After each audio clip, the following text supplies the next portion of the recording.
Today, I'm answering questions sent to me by viewers via emails and DMs, all centered around the intricacies of starting, buying, and expanding businesses. I'm excited to address these questions in this video and offer insights and guidance on the journey of building and nurturing successful ventures. Okie dokie, my first question comes from Josh. Do you think having a degree is needed in order to be a successful entrepreneur? Absolutely not. While having a degree can provide valuable knowledge and skills, it's by no means a prerequisite for entrepreneurial success. What truly matters is your ability to learn continuously, adapt to changing circumstances, and cultivate robust relationships within your industry and beyond. These qualities serve as the foundation of entrepreneurship, empowering individuals to innovate, overcome challenges, and thrive in the dynamic landscape of business. What inspired you to leave your job and start your own business?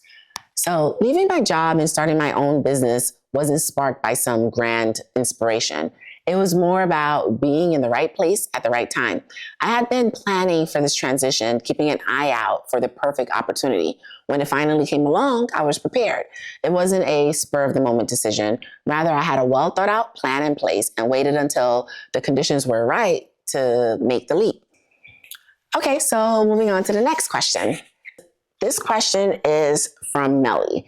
Should I quit my job and go all in, or should I wait before quitting my job? This question comes up frequently, and honestly, I don't have a one-size-fits-all answer.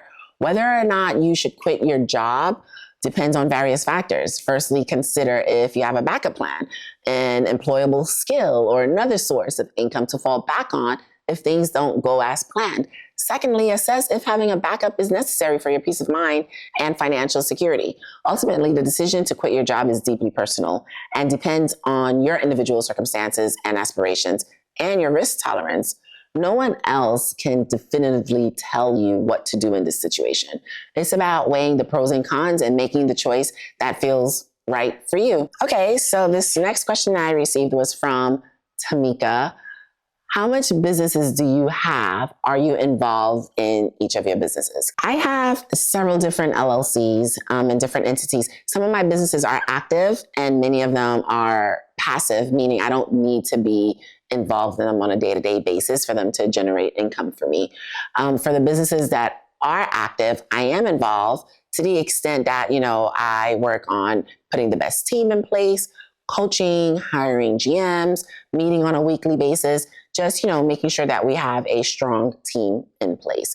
But the majority of my businesses are pretty passive where I don't need to be involved.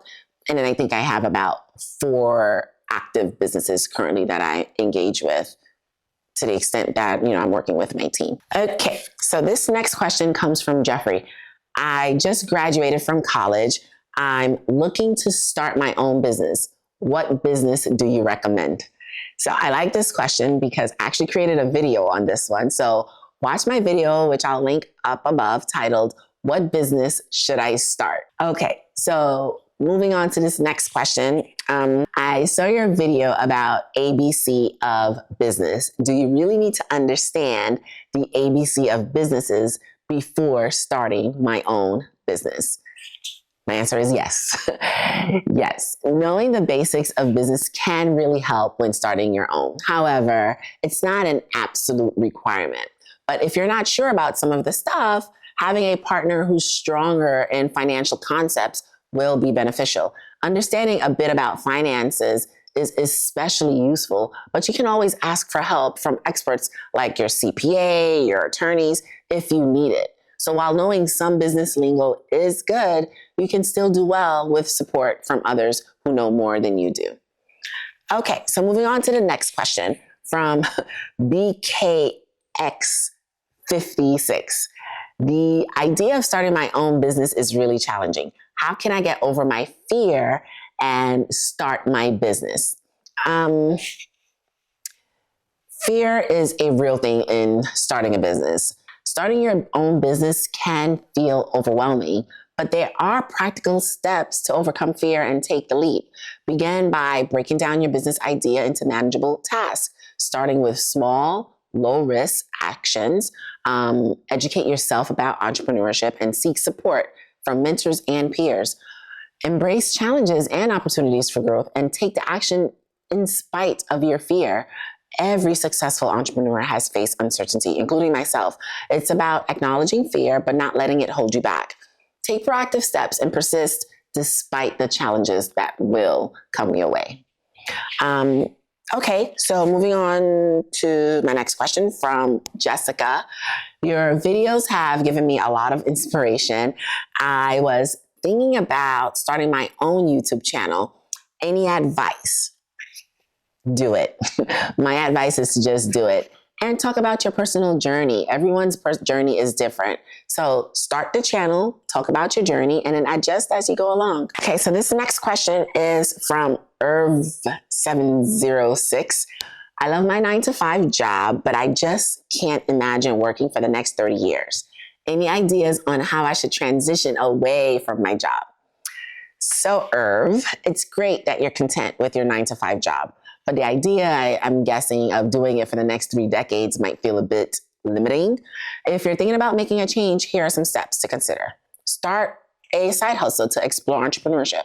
Focus on developing new skills relevant to your goals. Plan your finances carefully and network with others in your desired field. Transitioning away from your current job requires thoughtful planning, but with determination, you can carve out a more satisfying career path for yourself without having to wait 3 decades to do so. From 718212, I'm guessing Brooklyn, New York. Those are the area codes. The question is, it seems you have a lot going on. What are your long-term goals? Ooh, that sounds like an interview question. My long-term goals is to, as it relates with my businesses, to grow and generate profitable businesses, to create gainful employment for my staff, and so that they can realize their goals and ambitions, and to also, buy back a lot of my time and do bigger and better things and be able to have the capacity to make YouTube videos, right? So that's my long-term goal. Okay, so this next question is from Smith. How do you measure success in your business?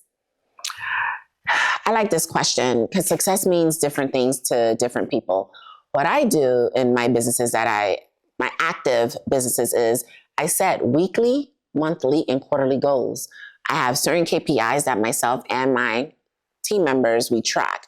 And the way we measure our success is whether or not we are getting closer to accomplishing these goals or whether or not we're, moving further away from those goals. And that's different for every business. Okay, I'll do one more question. This one comes from L or EI, I'm not sure. What are your biggest challenges you currently face in running your business? My biggest challenge, and I think a lot of business owners would say the same, is talent. In today's competitive market, finding skilled and motivated individuals who align with the company's vision and culture can be extremely difficult. Your employees are your biggest assets, so you really want to spend the time cultivating, the right workforce for your business. So that has been my biggest challenge, and I foresee it being one of my biggest challenges for times to come. But if you guys have additional questions that you would like for me to answer, you know where to reach me. You can always send me an email at shesjenclarke@gmail.com or DM me on IG or on YouTube, shesjenclarke.com. Until next time, guys.